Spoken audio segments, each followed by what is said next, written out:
Welcome to your Barbados Today evening news update for Tuesday, January 8th. Thanks for joining us.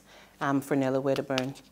We begin with news on today's strike action by some public service vehicle operators, which resulted in long delays for some commuters. Our Kareem Smith has been following the developments and has a full report. Here, scores of privately owned public sector vehicles parked at the NUPW's Dalkey St. Michael headquarters for the second time in less than a week, after unleashing what could well be described as a surprise attack on Barbados's public transport system. From as early as 7 o'clock, large groups of primary and secondary school students, along with other commuters, began to congregate at popular transit points across the country. Many were forced to jostle for space in the few overcrowded transport board buses available, or PSVs whose operators refused to take part in the strike. For many frustrated commuters, the strike was merely an unnecessary inconvenience. In Speightstown, they vented openly. This situation affects all of Barbados real bad because had not for these minibuses and these ZR, you can't get to work on morning. Sometimes you hardly see a transport board bus. So I feel real bad about it. If the PSCs want straight, yeah, up to them. It ain't really affecting me. It might be affecting like the public workers and such, but not really me. The move followed over 12 hours of uncertainty about whether PSV operators would attempt to force a response from authorities over a myriad of concerns, including a new uniform, new regulations, and what many perceive as unfair treatment by law enforcement and the judiciary. Yesterday, a request by PSV operators for dialogue about a number of pressing issues was rejected by the Barbados Transport Authority, who refused to speak with members of the newly formed PSV Workers Association, despite prior arrangements for a 9:30 a.m. meeting between the two parties. Conflicting reports followed about the next step operators would take. However, it was reportedly in the early hours of Tuesday morning that workers were given the go-ahead to strike. Chairman of the Transport Board, Gregory Nichols, this evening told Barbados Today that just 63 buses were on the road, placing the government-run bus company under immense strain. He added that school children were given a priority and workers were placed on alert should action continue tomorrow. Late Tuesday evening, PSVs were still parked at the NUPW's headquarters as the embattled operators and some owners discussed their next move. Kareem Smith for Barbados Today. Meantime, Chairman of the Transport Authority, Ian Estwick, says he is very surprised by today's action, as the authority had agreed to meet with the operators tomorrow to hear their issues. Our Colville Munzi has that report. In a release issued earlier today, Estwick said that as a regulatory body, their remit is with the permit holders, although they are sensitive to the representation made and have agreed to meet within the newly formed group. He went on to say that he knows it is a very emotionally charged climate with pressing issues at this time, but it is only through listening that issues can be resolved and not through emotional responses.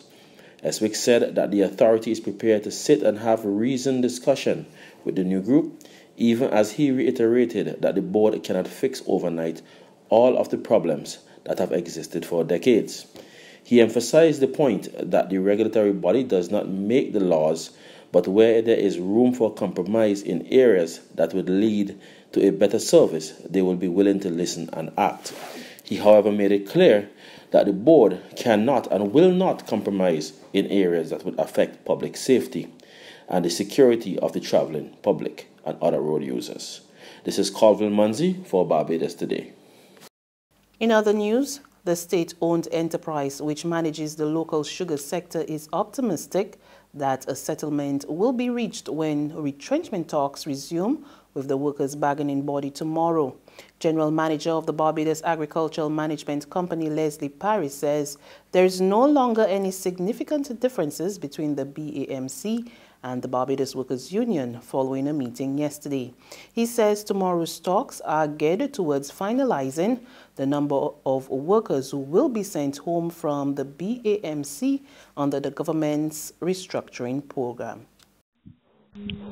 Meeting seeks to finalize the numbers as it relates to the company in general, to ensure that we have the manning levels necessary to operate efficiently and to take off the crop, while at the same time reducing our overall wages and expenses. There's regional and international news after this short break.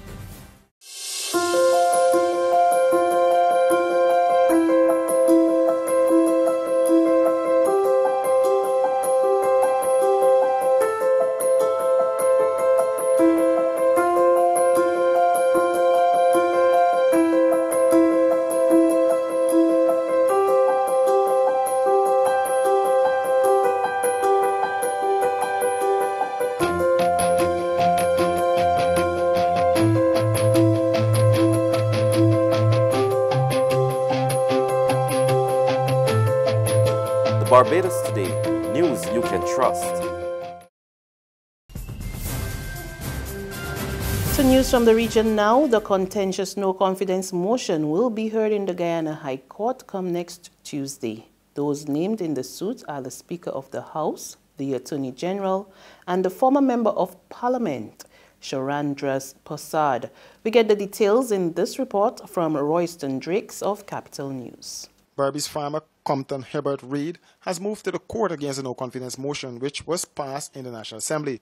The move comes hours after the Speaker of the National Assembly, Dr. Bartlett Scotland, said that a full, final and complete settlement of the issues raised should be done by a court of competence jurisdiction and will place beyond doubt any question which may exist and serve to give guidance to the National Assembly for the future. You would recall on December 21st, APNU AFC Member of Parliament, Sharandras Prasad, voted with the PPP in favor of the motion.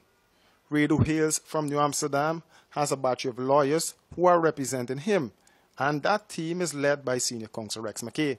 The motion filed is seeking to disqualify Sharandras Prasad, who voted in favor of the no-confidence motion on the grounds that he has dual citizenship and is not qualified to be elected as a member of the National Assembly.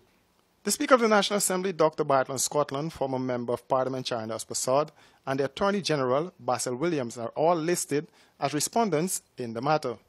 Meanwhile, Speaker of the National Assembly is urging that the President and Opposition Leader meet to discuss the way forward. A meeting between the two is expected on Wednesday.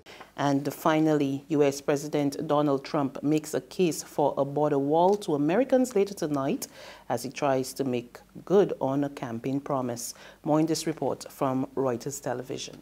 Congress doesn't sign off on building the wall and Trump moves ahead on his own. Trump would have to go through defense and maybe other agencies to round up some unencumbered money, some money that Congress hasn't previously put restrictions on to pay for the wall. All of this as the shutdown's bite is getting deeper. The Department of Housing and Urban Development says the subsidies it pays for low-income tenants in more than 1,100 apartment buildings have been put on hold.